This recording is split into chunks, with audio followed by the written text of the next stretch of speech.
Don't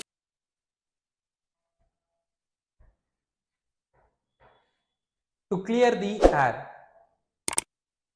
So the news is related to environment. So how the news is related to UPSC exam is in prelims through a topic called general issues on environmental ecology, and under mains through a topic called conservation, environmental pollution, degradation, which comes under GS paper 3 environment. Okay, the air quality life index, a report was recently published by Michael Greenstone from Energy Policy Institute, which is present in Chicago. What it has said is that Indians are losing nearly 5.3% of life expectancy on an average because of increased air pollution. Among the Indian state, Delhi tops the where the people in Delhi are losing nearly 11 years of their life expectancy, which is higher when compared to the other states in India, because Delhi is one of the most polluted states, most polluted city across the globe, along with Lahore, Beijing, etc. And the pollutant which is monitored by air quality index in India is particulate matter 2.5, particulate matter 10, nitrogen dioxide, sulfur dioxide, carbon monoxide, ozone, ammonia as well as lead. So these 8 pollutants are being monitored under an index called air quality index. In that, the ranking of the severity is also given. But there are other pollutants which will cause a negative implication for the human well-being. First is the benzene as well as the formaldehyde, which is released from the wildfires, that is the natural source of pollution, which has potential to degrade the human well-being by causing them with cancer and other related issues. And then cadmium, which is also a kind of pollution which comes out from the smoking. And then the ultra fine particulates like the particulate matter which is less than 0.1 micron is also, it has the capability to enter into every nook and corner of a body inside. So these are all the other pollutants which has the potential to create negative implication for the well-being of the human being, which is not considered under the pollutant monitored under air quality index. So what is the other challenges? This is the one challenges in terms of reducing the air pollution, but the other challenge is the national air quality standards are less severe when compared to World Health Organization, where World Health Organization has prescribed particulate 5 microns for the particulate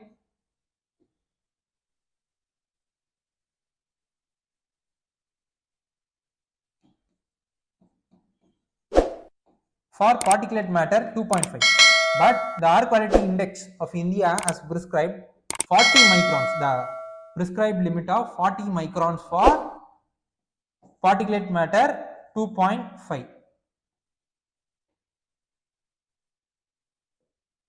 And because of the landlocked nature of the northern plain, and the state belonging to this northern plain is also experiencing a drastic rise in the air pollution, and it gets it gets increased during the winter times because of the stagnation of the air.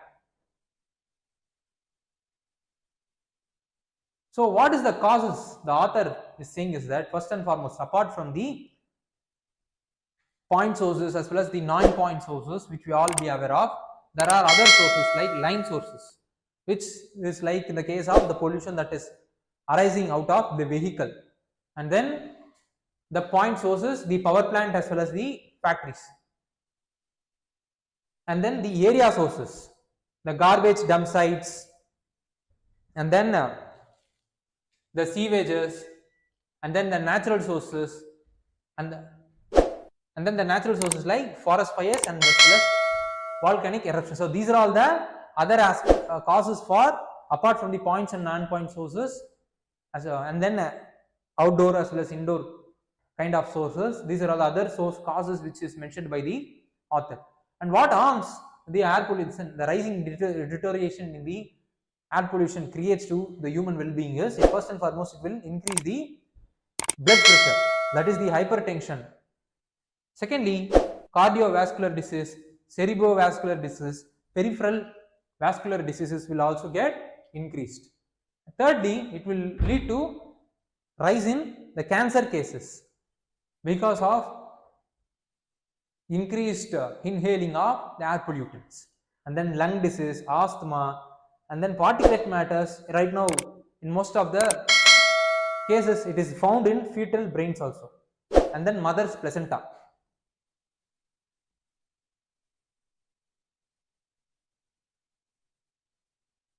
And then during pregnancy, it may lead to neonatal death as well as stillbirth of the child.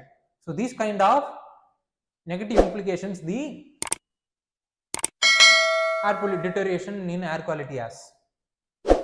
So what need to do personally, we as an individual, what we need to do is, first and foremost, if we could able to buy air purifier, means we could able to buy it and we could be able to use in the closed environment where we are living. Secondly, using of mask, like in the case of N95, which is highly qualitative, which will reduce the inhaling of the pollutants, and then reduce the outdoor activities during smoggy conditions.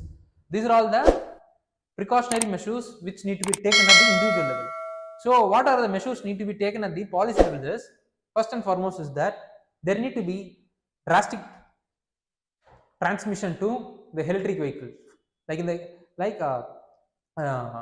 so that the clean transport in terms of our mobility will get ensured. Secondly, the better public transport connectivity need to be given to the last mile of the person, so that it will encourage them to use the public transport rather than the individual private vehicles. And then the sources of renewable energies need to be increased, and then there need to be cessation of stubble as well as garbage burning, and then the garbage disposal efficiency will should also get increased. Not only garbage disposal efficiency, the sewage treatment efficiency should also get increased in the urban area, most importantly. And then emission source need to be apportioned, and then the pollution exposure assessment should be made periodically, so that the corrective measures could be taken in very shortly, until not waiting until the other reports, not waiting until the reports which now takes nearly a year or 6 months to come, so that the government could act. So if they could able to measure the population exposure periodically, we could, that is like in the case of monitoring every the assessments that need to be made every twice a day or once in a week, then the corrective measures could be able to made. So these are all the measures that need to be taken at policy level. So what need to be studied further is, we should know about what is the WHO's air quality standards.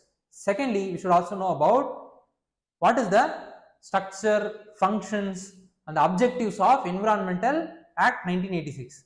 And then we should also know about the Air Act as well as Water Acts. So these are all the other areas which we need to be aware of.